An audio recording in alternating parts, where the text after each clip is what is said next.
Travailler sous la chaleur comporte son lot de risques pour la santé.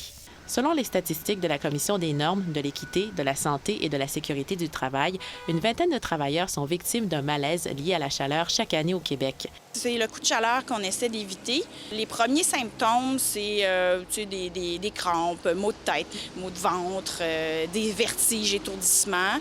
Ça commence par ça, puis éventuellement, là, on peut avoir apparaître des pertes d'équilibre, vomissements. Pour mieux outiller les employeurs et les employés, l'Institut de recherche Robert Sauvé rend plus accessibles ces outils diagnostiques en les mettant en ligne. Par exemple, le premier utilitaire calcule la température de l'air corrigé. Il suffit d'entrer la température extérieure, puis d'ajouter sa charge de travail. La charge de travail est très, très importante.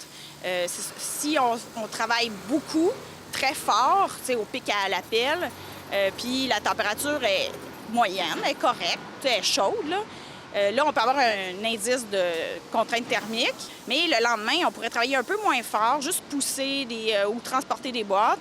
Mais là, s'il fait très chaud, on va avoir le même indice de contrainte thermique. Après avoir complété le calcul en ligne, des mesures préventives sont suggérées. On va avoir une indication par zone de couleur, donc vert, vert pâle, jaune, rouge. Plus le risque va en augmentant, plus il y a de recommandations.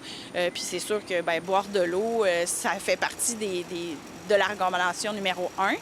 Ce ne sont pas que les travailleurs de la construction qui sont à risque lors de vagues de chaleur. Toute autre personne qui travaille à l'extérieur est aussi vulnérable. Certains milieux de travail intérieurs sont aussi très chauds, notamment les fonderies et les cuisines. Rebecca Salomon, Météo Média, Montréal.